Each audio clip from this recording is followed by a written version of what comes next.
कहानी की शुरुआत में हम देखते हैं कैरन और उसके डैड माइकल को। वो लोग वीकेंड पर जा रहे थे।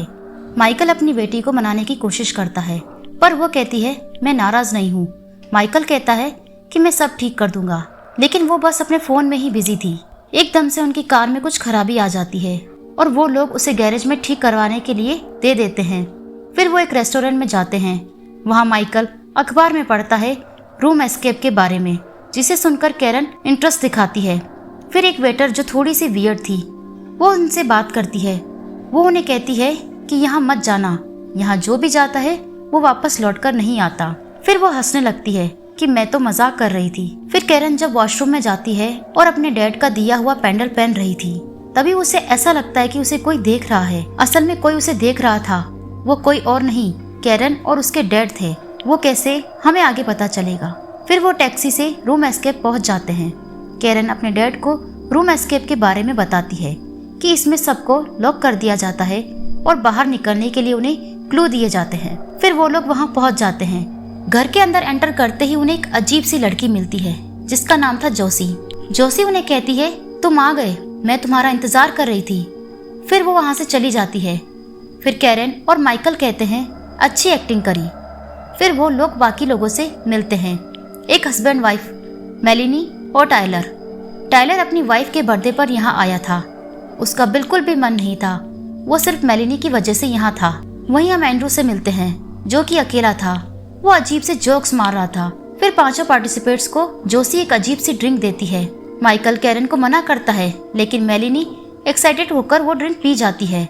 उसे देखकर बाकी लोग भी वो ड्रिंक पी लेते हैं। फिर जोसी उन्हें एक कॉन्ट्रैक्ट देती है और कहती है कि आप लोग अपनी मर्जी से यहाँ हैं, और उन सब से साइन करवा लेती है। फिर वो सबके फोन भी अपने पास रख लेती है। टाइलर बिल्कुल भी राजी नहीं था, लेकिन फिर वो मेलिनी के कहने पर मान जाता है। फिर जोसी प्रोजेक्टर पर एक फिल्म दिखाती है। जोसी यहाँ एक बड़ा राज खोलती है जो देखकर सबके होश उड़ जाते हैं। वो बताती है इस घर का मालिक एक सन की इन्वेंटर था जिसने साइंस और काले जादू को मिलाकर इस पूरे घर को एक स्पिरिट ट्रैप यानी आत्माओं को पकड़ने का पिंजरा बना दिया था। इन्वेंटर का मानना था कि डर ही वो चाबी है जिससे दूसरी दुनिया का दरवाजा खोला जा सकता है। इसलिए वो लोगों को यहाँ बुलाकर उन्हें तड़पाता था ताकि उनके खौफ से ये घर जिंदा रह सके। अब भी वो इन्वेंटर इस घर की दीवारों में कहीं छुपा हुआ है और एक नए शिकार का इंतजार कर रहा था। इन सब का पता लगाने यहाँ 5 लोग आए थे। अब वो कहाँ गए ये आपको पता लगाना है। यहाँ पर हर कमरे में एक चाबी छिपी होगी। इन सब का समय है सिर्फ 1 घंटा, और अगर आपको आगे नहीं जाना तो आपको बोलना होगा अवेक अवेक, और आपको गेम से बाहर निकाल दिया जाएगा। फिर वो लोग एक रूम में जाते हैं और दरवाजा बंद हो जाता है। फिर वो लोग क्लू ढूंढते हैं। वहाँ पर कैरन को एक चाय मिलती है आयावास्का, जिस पर एंड्रू कहता है कि ये चाय दूसरी दुनिया से बात करने के लिए पीते थे, ये साउथ अमेरिका में मिलती है। फिर वो कहता है मैं एक ट्रेवलर हूँ। फिर कैरन को एक रिकॉर्डर मिलता है, वो लोग उसे चलाते हैं। उसे सुनते ही मेलिनी पजल सॉल्व कर लेती है। तभी उन्हें वहाँ एक लॉकर मिलता है। टाइलर एक मास्क उठाता है जिसे पहनने के बाद उसे अपने हाथ में कीड़े चलते दिखाई देते हैं। फिर वो चिल्लाता है, लेकिन कोई उसकी बात नहीं मानता। फिर एंड्रू मास्क के पास लैंप ले जाता है और फिर वहाँ नंबर चमकने लगते हैं। फिर उनसे वो लोग लॉकर खोल लेते हैं। उन्हें वहाँ एक की मिलती है। फिर वो दूसरे रूम में पहुँच जाते हैं। तभी मेलिनी को फोन पर उसकी ही आवाज सुनाई देती है।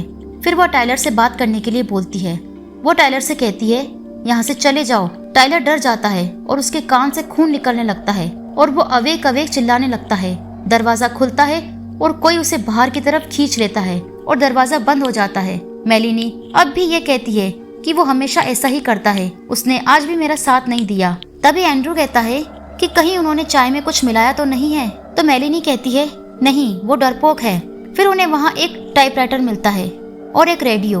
उसमें से आवाज आती है कुछ वर्ड्स की। फिर माइकल टाइप करता है और उस पर लिख जाता है 5 लापता लोग रात से गायब। फिर कैरन घड़ी घुमाती है और उन्हें दूसरी चाबी भी मिल जाती है। उससे दरवाजा तो नहीं खुलता है तो एक क्लोजेट जहाँ पर कपड़े थे और बदबू भी आ रही थी। कैरन अंदर जाती है। कपड़ों के पीछे जोसी थी। तभी जोसी कैरन का हाथ पकड़ लेती है। उसके पेट से खून निकल रहा था। वो कहती है यहाँ से चले जाओ वरना बुरा होगा, और कहती है मास्टर की ढूंढो। फिर दरवाजा बंद हो जाता है। फिर उन्हें दरवाजा दिखता है, उसके ऊपर से सिर्फ कैरन जा सकती थी। माइकल मना करता है, लेकिन कैरन कहती है और कोई रास्ता नहीं है। मैं यहीं रहूंगी, आप फिक्र मत करो। फिर वो दरवाजे से बाहर आ जाती है और आगे बढ़ती है। उसे कांच के पीछे किसी का हाथ दिखाई देता है। वो चिल्लाती है। अंदर से माइकल और एंड्रू दरवाजा तोड़ने की कोशिश करते हैं, पर वो नहीं टूटता। फिर कैरन एक रूम में आ जाती है। उसे वहाँ जोशी की आवाज आती है, अंदर आ जाओ, मास्टर की ढूंढो। उस कमरे में बहुत अजीब अजीब चीजें थी। उसे वहाँ एक डेड बॉडी भी मिलती है। वो डर जाती है। वहाँ सब लोग कैरन को ढूंढ रहे थे। उनका दरवाजा अपने आप खुल चुका था। फिर कैरन को कुछ आवाजें आने लगती है। वो डर के मारे दरवाजा बंद कर देती है। फिर एक कबर्ड जैसा कुछ था, उसके अंदर वो घुस जाती है।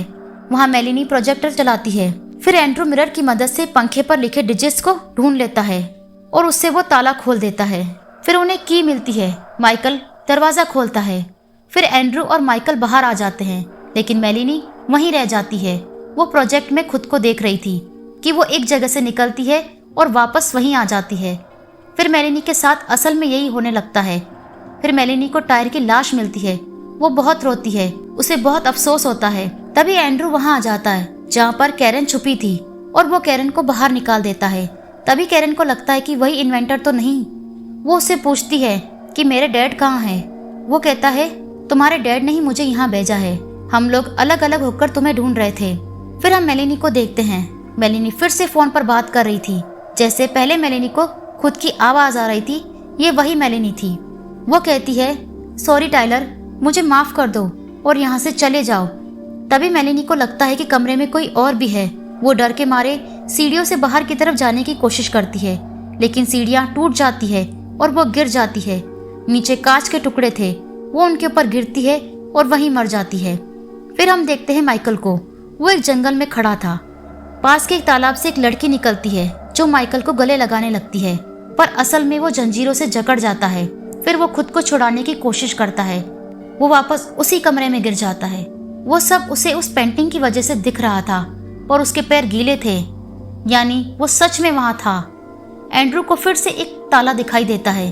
फिर कैरन को एक मैप मिलता है जिसमें एक कमोड से एग्जिट था। फिर वो लोग बारी बारी से कमोड में हाथ डालते हैं। उन्हें वहां से की मिलती है। फिर वो ताला खोलते हैं और अंदर जाते हैं। वो एक सुरंग जैसी लग रही थी। दोनों बात कर रहे थे, तभी सडनली कोई एंड्रू को पीछे से खींचता है और वो भी मर जाता है। माइकल को कैरन की चीख सुनाई देती है। फिर माइकल और कैरन उसी कमरे में आ जाते हैं जहां टाइलर और मेलिनी की लाश पड़ी थी। यहाँ पर हर कमरा एक दूसरे से जुड़ा था। सारे कमरे एक दूसरे से कनेक्टेड थे।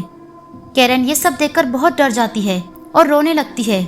माइकल को फिर से वही ताला दिखता है। वो कहता है, मैं पहले भी यहाँ आ चुका हूँ। फिर वो पंखे को एक डंडे से रोकता है और उन पर लिखे नंबर से ताला खोल देता है। वो की उठाते हैं और ताला खोलकर दूसरे कमरे तक पहुँच जाते हैं। वो वहाँ टाइलर को देखते हैं जो चिल्ला रहा था, अवेक अवेक। फिर एक हाथ उसे खींचकर ले जाता है। ये लोग जो पहले हो चुका है वो सब देख पा रहे थे।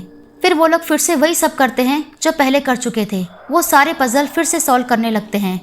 माइकल जोशी के पेट से की बाहर निकालता है और वो दरवाजा खोलते हैं और वो उसी रेस्टोरेंट के बाथरूम में पहुंच जाते हैं जो हमने फिल्म के स्टार्ट में देखा था।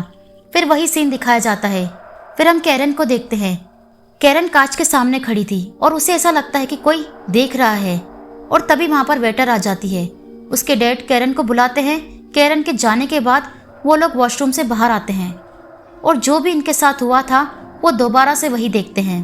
वो लोग अपनी कार की तरफ बढ़ते हैं। वहाँ एक नोट पड़ा था। वो लोग चाबी ढूंढते हैं। तभी कैरन की नज़र लॉक पर जाती है। वो वही लॉक था जो एस्केप रूम में थे। वो लोग एक लूप में फंस चुके थे। एंड में फिर से हमें वही घर दिखाया जाता है। कहानी यहीं खत्म होती है।